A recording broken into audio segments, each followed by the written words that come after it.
আজকের জুমার সংক্ষিপ্ত আলোচনার বিষয় আত্মীয়তার সম্পর্ক।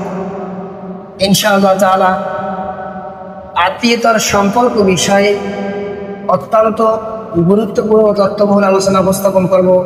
ওমা তৌফিকি ইল্লা বিল্লাহ। আল্লাহ সুবহানাহু ওয়া তাআলা আপনাদের সকলকে গভীর মনোযোগ সহকারে শুনে বোঝার সহি কথাগুলো আমল করার তৌফিক দান করুন। সকলে জবান খুলে বলি আল্লাহুম্মা আমিন।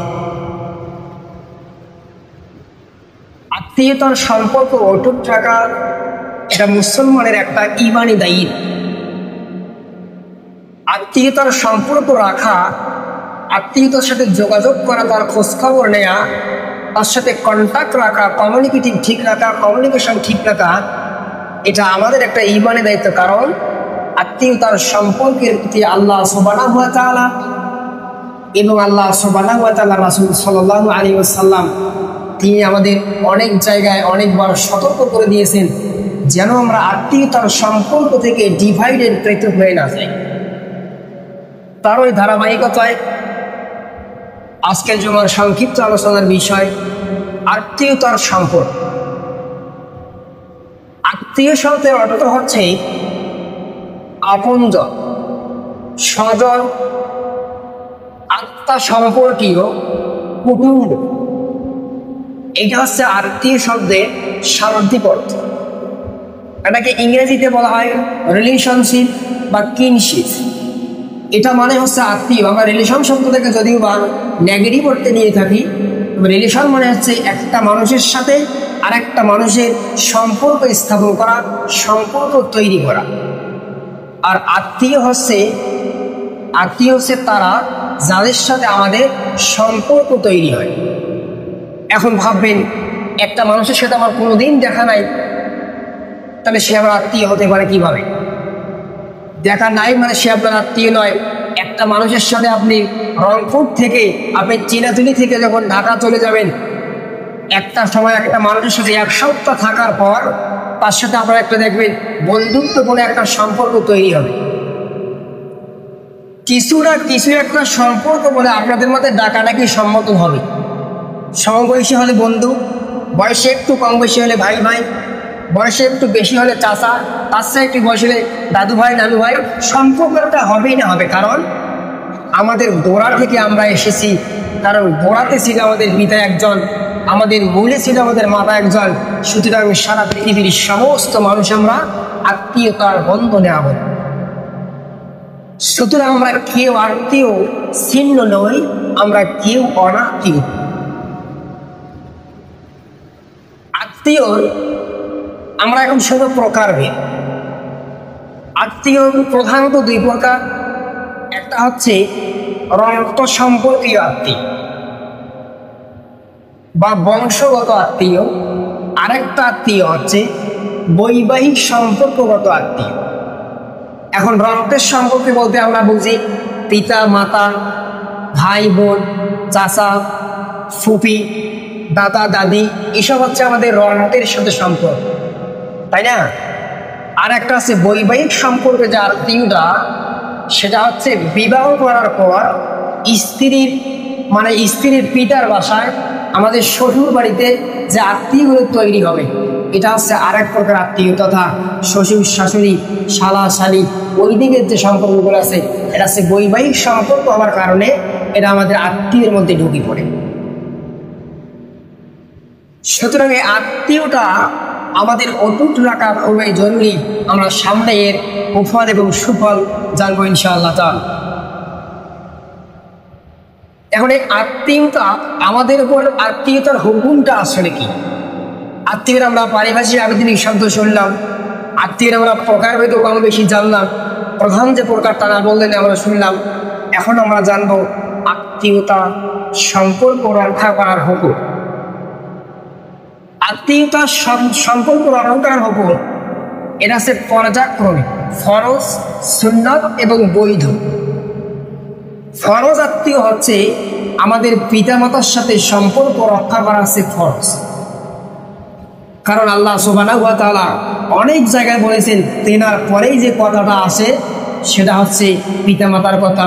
তিনার পর রাসূলের কথা আছে, রাসূলের কথার পর আসলেই যে কথাটা আসে সে কথাটাই হচ্ছে পিতামাতার কথা। কারণ পৃথিবীতে যাদের মাধ্যমে আমরা পৃথিবীর আলো দেখলাম, আমরা হাঁটতে শিখলাম, চলতে শিখলাম, কথা বলতে শিখলাম, একজন আর একজনের সম্পর্কে আত্মীয়তার বন্ধনে আবদ্ধ হওয়া শিখলাম, সেই পিতামাতা হচ্ছে আমাদের সর্বপ্রথম আত্মীয়, আর তাদের সাথে সম্পর্ক ঠিক রাখা আমাদের হচ্ছে ফরজ। যদি কেউ পিতামাতার সাথে সম্পর্ক বিচ্ছিন্ন করে ফেলে, পিতামাতার সাথে যদি কেউ আত্মীয়তার সম্পর্ক ক্ষুণ্ণ করে ফেলে, যদি বাদ দিয়ে দেয়, তাহলে সে ব্যক্তি কবিরা গুনাহ করবে।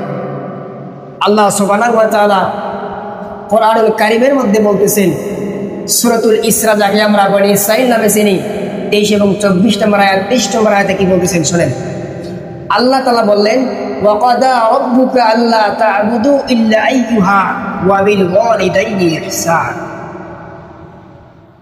আল্লাহ সুবহানাহু ওয়া তাআলা আমাদেরকে আদেশ দিচ্ছেন যে আমরা আল্লাহ সুবহানাহু ওয়া তাআলা ছাড়া যেন অন্য কারো ইবাদত না করি।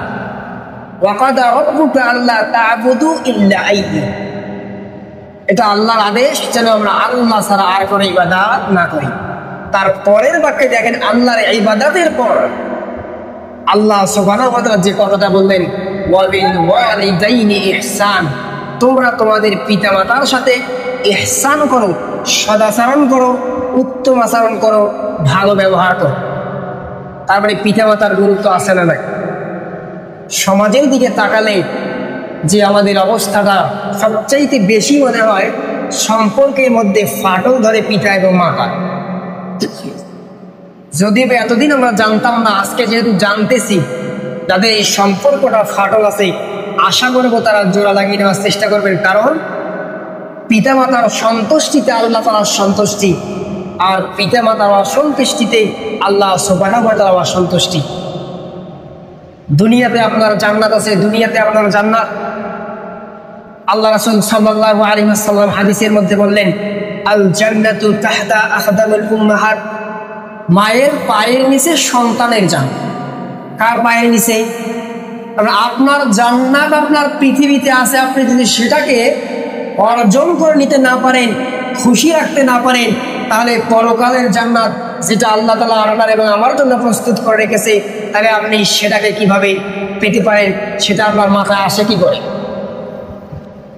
কারণ আল্লাহ তাআলা আত্মীয়তা, ফরজ আত্মীয়তাদের সাথে সব জায়গায় আল্লাহ তাআলা বলেন যে পিতামাতা, পিতামাতা কারণ আল্লাহর পরে রাসূল, রাসূলের পর পিতামাতা, আল্লাহর পরে যে শব্দটা আল্লাহ তাআলা বলেন, ওয়া কাদা রাব্বুকা আল্লা তা'বুদু ইল্লা ইয়্যাহা ওয়া বিল ওয়ালিদাইনি ইহসান, তোমরা পিতামাতার সাথে সদাচরণ করো। সুতরাং আমাদের সবচাইতে বেশি উচিত সদাচরণ পাওয়ার যোগ্য আমাদের পিতা এবং মাতা সম্মানিত উপস্থিতি। আব্দুল্লাহ ইবনে মাসউদ রাদিয়াল্লাহু তাআলা আল্লাহ নবী সাল্লাল্লাহু আলাইহি ওয়াসাল্লাম একজন সাহাবী, অত্যন্ত গুরুত্বপূর্ণ একজন সাহাবী। তিনি আল্লাহ রাসূল সাল্লাল্লাহু আলাইহি ওয়াসাল্লাম জিজ্ঞাসা করেন, ইয়া রাসূলুল্লাহ, আব্দুল্লাহ ইবনে মাসউদ আল্লাহ নবী সাল্লাল্লাহু আলাইহি ওয়াসাল্লামকে জিজ্ঞাসা করেন, ইয়া রাসূলুল্লাহ, আমাকে এমন একটা আমলের কথা বলে দিন যে আমলটা আল্লাহ তাআলার কাছে সর্বোত্তম। আইয়ু আমালি আহাব্বু আলাল্লাহ, আমাকে এমন একটা আমলের কথা বলুন যে আমলটা আল্লাহর কাছে সর্বাধিক প্রিয়। ক্বালা সালাতু আলা ওয়াক্তিহা, আল্লাহ রাসূল সাল্লাল্লাহু আলাইহি ওয়াসাল্লাম বললেন, তাহলে তুমি সময় মতো সালাত আদায় করো, তুমি টাইম মতো নামাজ আদায় করো, তুমি চাইলে 5 ওয়াক্ত সালাত তুমি আদায় করো। আরে সর্বোত্তম আমল আল্লাহ রাসূল বললেন যে সময় মতো নামাজ পড়ো। আব্দুল্লাহ ইবনে মাসউদ আবার বললেন, ক্বালা সুম্মা আইয়ু, ক্বালা সুম্মা ইয়া রাসূলুল্লাহ সাল্লাল্লাহু আলাইহি ওয়াসাল্লাম, কোনটা? এক নম্বর তো বললেন সময় মতো নামাজ আদায় করবো, সে কথা বললেন, তাহলে অতঃপর মানে তারপরে কোনটা? ক্বালা সুম্মা, আল্লাহ রাসূল সাল্লাল্লাহু আলাইহি ওয়াসাল্লাম বললেন, বিররুল ওয়ালিদাইন, তোমার পিতামাতার সাথে সম্পর্ক ঠিক রাখা, তাদের সাথে উত্তম আচরণ করা। তারপরে আবার বললেন, ক্বালা সুম্মা আইয়ু, ক্বালা ইয়া রাসূলুল্লাহ, অতঃপর কোনটা? ক্বালা, আল্লাহ রাসূল সাল্লাল্লাহু আলাইহি ওয়াসাল্লাম বললেন, আল জিহাদু ফি সাবিলিল্লাহ, তুমি আল্লাহর রাস্তায় জিহাদ করো। একটু বুঝেন, সর্বপ্রথম বললেন তোমরা সময় মতো সালাত আদায় করো, তারপর বললেন ইয়া রাসূলুল্লাহ কোনটা, তারপর বললেন তোমরা পিতা মাতার সাথে সৎ ব্যবহার করো, পিতা মাতার সাথে সম্পর্ক ঠিক রাখো। দেখেন, তারপরে জিহাদ এত বড় একটা ইবাদত, যুদ্ধ করা এত বড় ফজিলতপূর্ণ একটা ইবাদত, যে ব্যক্তি যুদ্ধের ময়দানে গিয়ে তার জীবনটাকে আল্লাহ রাস্তায় উৎসর্গ করে দিবে, সে ব্যক্তির জন্য আল্লাহ সুবহানাহু ওয়া তাআলা জান্নাতকে ওয়াজিব করে দিবেন। সুবহানাল্লাহ। এমন একটা গুরুত্বপূর্ণ ইবাদতের আগে আল্লাহ নবী সাল্লাল্লাহু আলাইহি ওয়াসাল্লাম বললেন যে তুমি তোমার পিতা মাতার সাথে সদ্ব্যবহার করো, সদাচরণ করো। তাহলে এটা হচ্ছে আত্মীয়তার সম্পর্কে হুকুমের মধ্যে 1 নম্বর হুকুম, আত্মীয়তার সম্পর্ক রক্ষা করা খরচ। তারপরে আছে যেটা সুন্নাহ, রাসূলুল্লাহ সাল্লাল্লাহু আলাইহি ওয়াসাল্লামের হাদিস থেকে আমরা পাই, যেটাকে আমরা সুন্নাহ মেনে নিই। আল্লাহ রাসূল সাল্লাল্লাহু আলাইহি ওয়াসাল্লাম সহিহ বুখারীর মধ্যে বলেছেন ওয়া তাসিলুর রহিম, তোমরা আত্মীয়তার সম্পর্ককে রক্ষা করো। তাহলে আল্লাহ রাসূল সাল্লাল্লাহু আলাইহি ওয়াসাল্লাম বললেন তোমরা আত্মীয়তার সম্পর্ককে রক্ষা করো, সুতরাং এটা রক্ষা করা আমাদের উপর সুন্নাহ। যদি আমরা এটাকে রক্ষা না করি তাহলে আমরা একটা ফরজ লঙ্ঘন করব, আর যেটা আমরা যদি আমরা এটাকে লঙ্ঘন করে একটা সুন্নত লঙ্ঘন করব। আর আত্মীয়তার বন্ধনকে ছিন্ন করা, অটুট না রাখা, ভালো সম্পর্ক না রাখা গুনাহে কাবীরা তথা কবিরা গুনাহ। তারপরে আছে বৈধ আত্মীয়, তাদের সাথে আমরা বৈধ মানে তার সাথে সম্পর্ক রাখতে হবে, সে মুশরিক হোক, সে কাফের হোক, সে বেদিন হোক, সে হিন্দু হোক, তার সাথে আমাদের আত্মীয় ঠিক রাখতে হবে। কারণ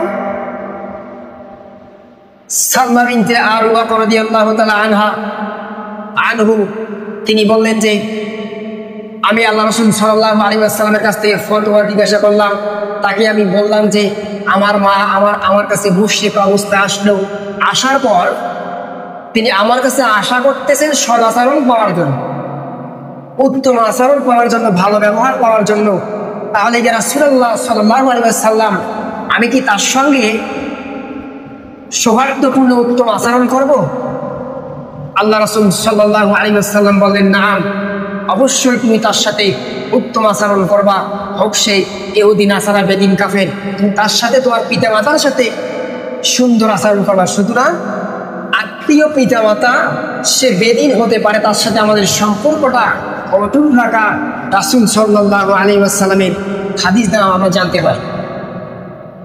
ছোট্ট একটা কথা মনে করিয়ে দেই, আমাদের আদি পিতা বিল্লাতে আবিকুম ইব্রাহিম, আমাদের জাতির পিতা হচ্ছে ইব্রাহিম আলাইহিস সালাতু ওয়াস সালাম, যেনাকে আমরা জাতির পিতা হিসেবে স্বীকৃতি দিয়েছি। তেনার পিতা ছিলেন একজন মূর্তি পূজক। তেনার পিতার নাম হচ্ছে আজর। তিনি কি করতেন? সকালবেলা সারাদিন 2-4 দিন তিনি মূর্তি তৈরি করতেন, মাটি দিয়ে তৈরি করার পর বাজারের মধ্যে বিক্রি করতেন, যা ইনকাম হতো তা দিয়ে পরিবার সংসার সন্তান চালাতো। তাহলে ইব্রাহিম আলাইহিস সালাতু ওয়াস সালাম এমন একটা ঘরে জন্ম নিয়েছেন যার পিতাতে জন্মসূত্রেই যার পিতা হচ্ছে বেদিন, যার পিতা তার পিতা হচ্ছে মুশরিক, মূর্তি পূজা তার পিতা করে, আল্লাহ তাআলার সাথে শিরক করে। তবুও ইব্রাহিম আলাইহিস সালাতু ওয়াস সালাম এমন কোনো ঘটনা, এমন কোনো নজির, এমন কোনো রেওয়ায়াত মনে হয় পাওয়া যায় না যে তিনি তার পিতার সাথে অসৎ আচরণ করেছেন, খারাপ ব্যবহার করেছেন। সুতরাং সম্মানিত উপস্থিতি, আজকের এই সংক্ষিপ্ত আলোচনা থেকে এতটুকু বলা যায় যে আমরা আমাদের আত্মীয়র সাথে সঠিক সম্পর্ক রাখব। হতে পারে আত্মীয়টা আপনাকে দেখতে পারে না, আপনার 2 দিন জমি সে নিয়ে নিয়েছে, সে প্রতিনিয়ত আল কেটে নেয়, সে প্রতিনিয়ত ছাগল দ্বারা আপনার ক্ষেত খাওয়ায়, কোনো সমস্যা নেই। কারণ আপনি আপনার হকটা ঠিক রাখেন, আপনার হকের প্রতিদান জান্নাত আল্লাহ সুবহানাহু ওয়া তাআলা আপনাকে দিবে। আর উনি যে আত্মীয়তার বন্ধন ঠিক রাখে না, আত্মীয়তার সম্পদ মেরে খায়, আপনাকে কষ্ট দেয়, আপনার উপর অত্যাচার করে, তার শাস্তিটা, তার জাযাটা আল্লাহ তাআলা তাকে দিয়ে দেবেন। সুতরাং সে আমাকে কষ্ট দেয়, আমি তাকে কষ্ট দিয়ে দিই, এমনটা কখনোই করবে একজন